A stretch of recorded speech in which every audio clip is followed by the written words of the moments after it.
Love Potion by Dao Hui King. When in high school, I was secretly in love with a classmate named Evelyn, who had beautiful round eyes, pinkish white skin, and smooth black hair. She had a face of angel so that a lot of guys like her, even the guys from upper class and colleges. Meanwhile, I was neither a handsome boy nor an outstanding student. I was not a rich kid or an excellent basketball guy either. Just an average teenager, so that I thought there was no chance for me to be her boyfriend. I enjoyed watching her secretly, especially when she tied her hair up or took her hair down. I sent my love for her to my songs and poems. I even wrote long letters to her, yet dared not to send. Whenever she smiled or talked to me, even just a simple hello, she made my day. And I would recall that conversation again and again. Sometimes, when being upset, I would ride my bicycle to her house just to see her shadow on the wall. The secret love made me happy, but miserable at the same time. I wanted to tell her that I love her and ask to be her boyfriend, but also scared of her answer. What if she said no? It would be my apocalypse. Thus, I would rather live with a little hope than nothing. I tried to be an excellent student and a great basketball player to get her attention. But there were guys who also liked her, was better than me in every field. I was being stuck in a hopeless situation. One day, I wandered around the city pondering about my life. I arrived at a marketplace, then suddenly heard a woman's voice. Are you being desperate in love? I started turning my head to the source of the voice. It was a strange, middle aged woman who was the owner of a weird stall. There were a big crystal ball, a skull, and an owl in the cage at the stall, which reminded me of the stores at Diagon Alley, a wizard shopping center in London hidden from muggles. Yes, I am, I replied. You don't dare telling her that you love her, do you? How do you know that? I asked surprisingly. I can see it in this crystal ball. I see nothing. You don't have the third eye.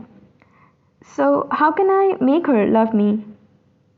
What you need is the love potion number 9. She replied with a wink.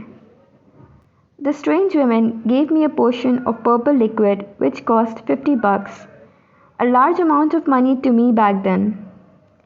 After taking my money, she whispered in my ear how to use that magic water. I decided to try it with Amy, another classmate of mine.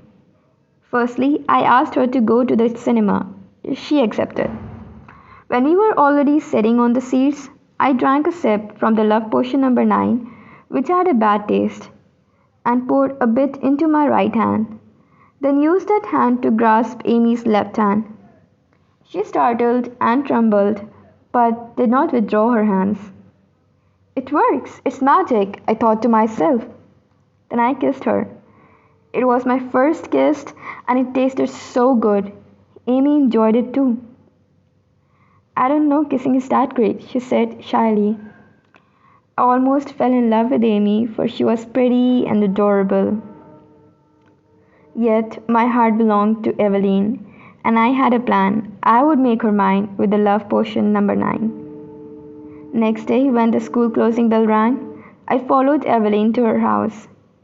Evie, I called her. Kevin, what are you doing here? I have a gift for you. Oh, really? It's very kind of you. I brought a gift, but instead giving it to her, I grasped her hand. Your hand is wet. Her face turned red, yet she did not withdraw her hand. I love you, Evie. Then I kissed her, and she kissed me back. It was even better than my first kiss with Amy. All of a sudden, a scream ruined my glorious moment. Kevin, what are you doing here, Amy? That's what I have to ask you, Amy smirked. Yesterday you kissed me. Now you kissed Evelyn? What kind of a man are you? I thought you were a nice guy, but I'm totally wrong. Tears were falling from Amy's eyes. Then she ran away. I turned to Evelyn, but she stared at me strangely. I also thought you're a nice guy, so I gave you a try, she said sternly. But you disappointed me, Kevin. Listen, Evie, I said desperately. Please, let me explain. All these things happened because of this love potion number 9. Yet she did not listen. Evelyn suddenly slapped on my face. Teardrops were falling from her eyes, and my love potion number 9 fell into the ground and broke into pieces.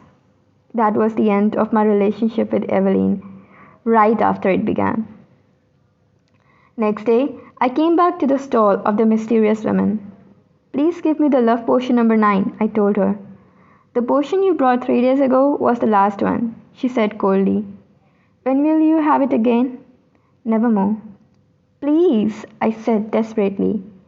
I need it to make Evie love me again.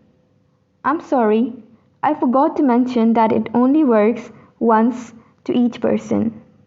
If you break one's heart, the love potion won't have any effect on her anymore. What a useless magic! You're right. It's not magic water, just some forest fruit juice. What? I want my money back. I've never said love potion is a magical thing. That's what you suppose. The point is, it works. What should I do now to get Evie back? I have no idea, the strange woman said and gave me a wink. I guess you have to try another way without love potion number 9. Oh, I wish you were a real ugly old witch instead of a weird muggle.